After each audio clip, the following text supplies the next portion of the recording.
नमस्कार दोस्तों, welcome to SG sociology. इस सीरीज़ में हम बात करने वाले हैं पीजीटी सोशियोलॉजी से रिलेटेड मोस्ट इम्पॉर्टेंट पॉइंट्स के बारे में।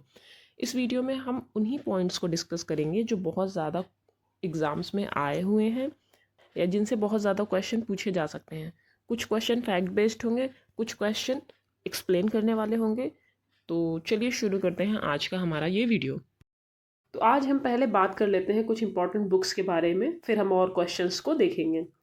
पहली बुक है the function of social conflict. इसके बारे में ऑलरेडी हमने बात करी हुई है और ये बुक है लेविस ए कोजर की।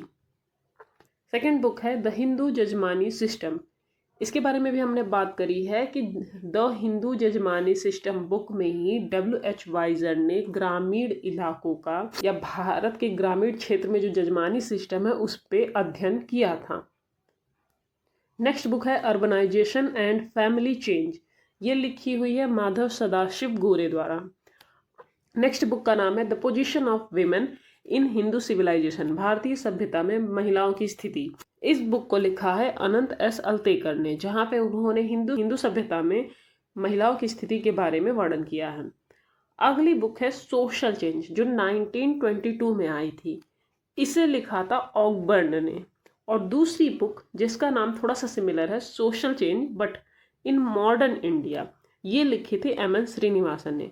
अब इसे याद कैसे रखते हैं?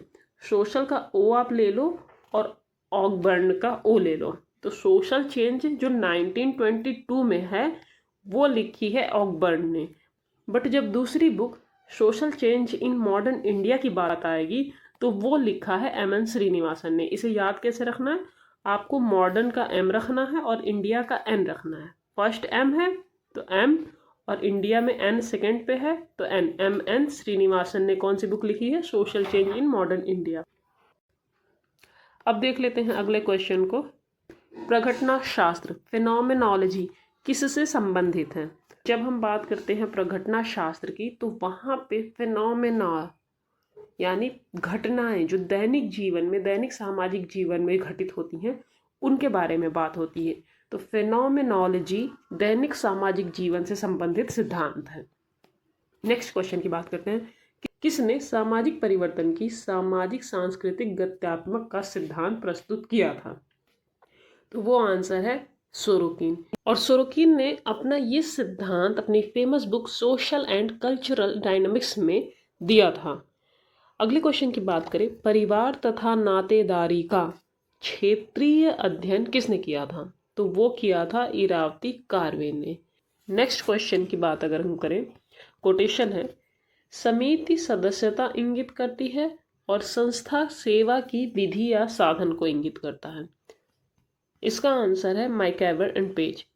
इसका सिंपल अर्थ ये है कि हम समिति के सदस्य हो सकते हैं, यानी समिति जो है वो सदस्यता के बारे में बात करती है, बट हम संस्था के सदस्य नहीं हो सकते। क्यों? क्योंकि संस्था जो है वो सदस्यता से संबंधित नहीं है। वहाँ पे क्रिया प्रणाली की इम्पोर्टेंस होती है। सेवा की विधि या साधन को प्रदर्शित करता है कौन सी चीज? संस्था। नेक्स्ट क्वेश्चन की हम बात करें, अगस्त काम्टे ने समाज के अध्ययन को विभाजित किया है। तो उन्होंने दो भागों में विभाजित किया है, सामाजिक स्थिति विज्ञान तथा सामाजिक गति विज्ञान। नेक्स्ट क्वेश्चन है, प्रत्यक्ष तथा अप्रत्यक्ष सहयोग की अवधारणा किसने दी है? तो ये दी है मैकइवर ने। अगला क्वेश्चन है, लेवीरेट विवाह क्या है? तो लेवीरेट विवाह या देवर विवाह वो है जहाँ पे एक महिला के पति का निधन हो जाने के उपरांत वो अपने देवर या अपने जेठ के साथ विवाह कर लेती है। जैसा कि यहाँ पे लिखा हुआ है, दिवंगत पति के भाई, अब वो भाई उससे छोटा हो सकता है जो उसका देवर माना जाएगा, या उसका बड़ा भाई जिन्हें जेठ बोला जाता है, तो उनके साथ विवाह किया जा सकता है। नेक्स्ट क्वेश्चन है, संस्कृति को इंद्रिय परक, विचारात्मक एवं आदर्शात्मक रूपों में किसने वर्गीकृत किया है? तो ये किया है सोरोकिन ने।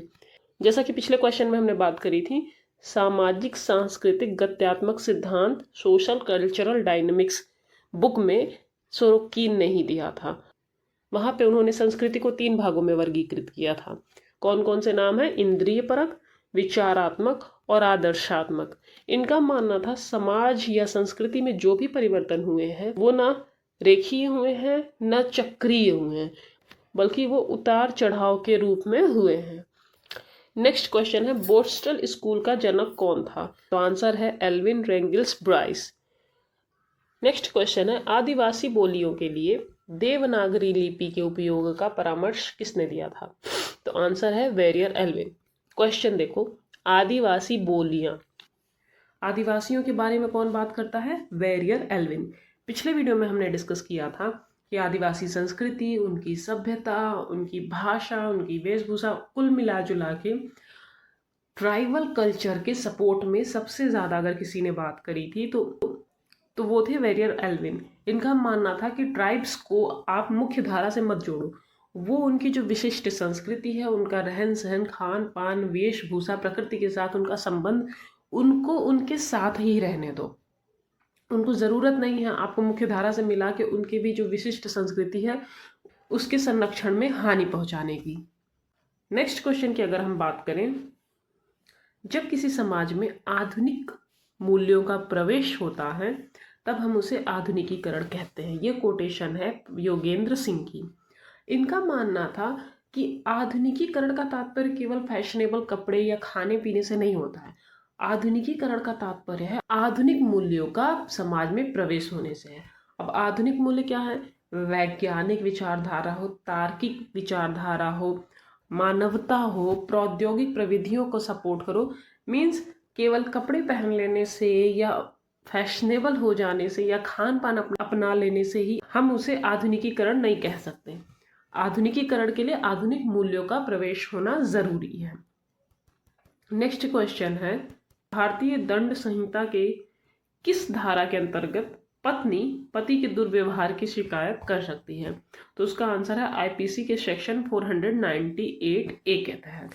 कभी कभी बुक्स में या ऑप्शन में आपको देखने को मिलेगा आईपीसी 498 ए लिखा हुआ नहीं दिखेगा।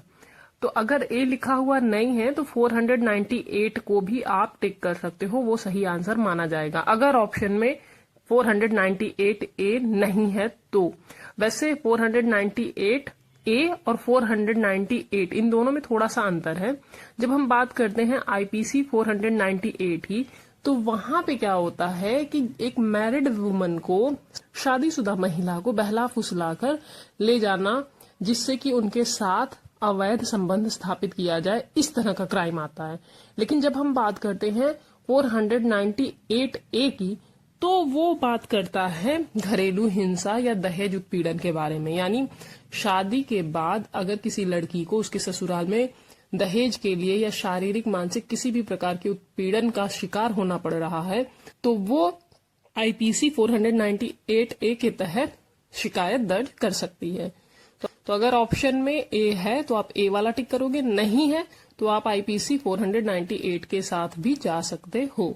तो आज के लिए बस इतना ही। आई होप ये वीडियो आपके लिए हेल्पफुल हो। और अगर आपको पीजीटी सोशियोलॉजी से रिलेटेड टॉपिक्स के बारे में सिलेबस वाइज डिटेल्ड में स्टडी करनी है तो आप हमारे चैनल के कोर्स पे जाके टिक करो और वहां पे आपको कंप्लीट पीजीटी सोशियोलॉजी का कोर्स अवेलेबल मिलेगा फ्री ऑफ कॉस्ट। आप वहां पे जाके 57 लेक्चर्स हैं, आप उसको देख सकते हो। आपको एक एक टॉपिक के बारे में सिलेबस वाइज डिटेल्ड वीडियो मिल जाएंगी जो आपके एग्जाम में हेल्प कर सकती हैं। तो आज के लिए बस इतना ही। धन्यवाद।